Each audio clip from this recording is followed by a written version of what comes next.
Dogs Don't Tell Jokes by Louis Sachar, Chapter 13. Miss Langley assigned 4 pages of math homework.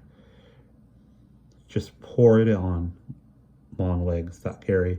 You're the faculty advisor for the talent show, but you don't care if I have time to make up jokes. He went to see her after class.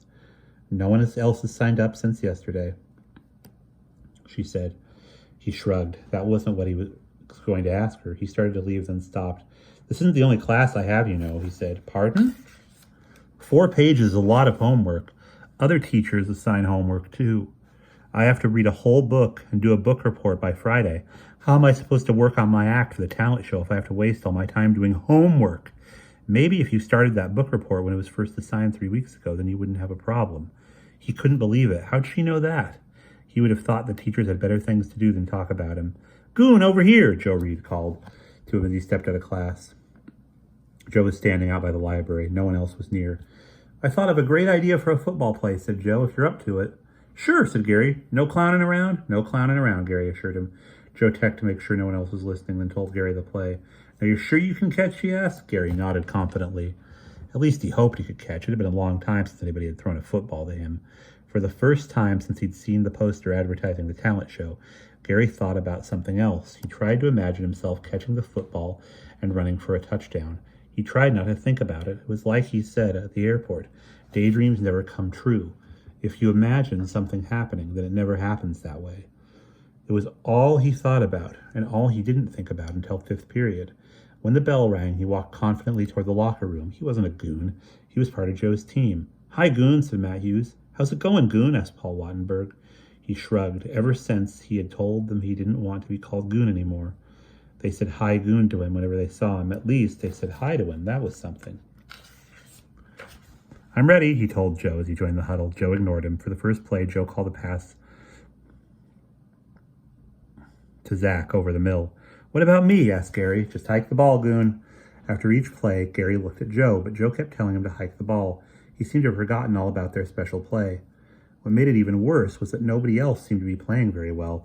Zach had dropped 2 passes. Brian missed 1. Joe had been sacked twice. They were losing 6-0. Joe looked desperately around the huddle.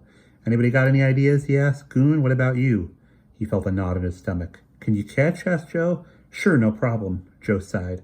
Nothing else seems to work. Play halfback. Take 2 quick steps to the side and I'll throw you a short pass. Then you follow Zach around the end. Brian, you hike. It all happened very fast. Brian hiked the ball. Gary took 2 steps and turned, but the ball was already there. It bounced off his face. Joe was furious. I thought you said you could catch, he shouted. He shook his head in disgust. You're supposed to use your hands, not your face. His teammates laughed. Sorry, said Gary. It came too fast. Oh, gee, said Joe. Next time I'll underhand it to you. They returned to the huddle. Sorry, Gary said again. Joe called the next play, a long pass to Brian. You hike, Goon. Gary hiked the ball, but way too short. It hit the ground a foot in front of Joe and the play was dead. Can't you even hike the ball? Joe asked him. Okay, same thing, he called without even bothering to go back to a huddle. Except someone else hike. Where do you want me to play? Gary asked. I don't care, snapped Joe. You can't catch. You can't even hike the stupid ball. Just get out of my sight, Goon. I don't want to see your face. Gary walked with his head down, almost to the sidelines. Almost. When the ball was hiked, he turned and ran upfield. No one was covering him. No one was near him. This was his play, exactly as Joe had planned it. He looked over his shoulder as Joe released the ball. It came spiraling through the air. He knew he'd drop it. He had known it all along. When Joe asked him first thing this morning if he could catch, he knew that he'd drop it. But in the back of his mind, he heard Angeline say, you have to be the ball, and for a nanosecond he understood. The ball came down, his hands went out to meet it, and he gently cradled it against his chest. Everyone was charging toward him now, but he never broke stride as he continued running across the goal line for a touchdown.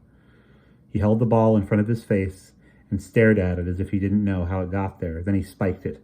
My man, shouted Joe as he slapped Gary's hand high in the air. One by one, the players on both teams realized what had happened. It had all been an act, the dropped ball, the bad hike. The Goon had tricked them. Why didn't you at least tell your own team? Asked Zach. I didn't want anyone to give it away, Joe said. Man, that was great, said Brian. He looked at Gary. You should be an actor. Gary was out of breath. It was a great pass, he said. I'm just glad I didn't drop it. Perfect, said Zach. It wouldn't have worked with anyone else.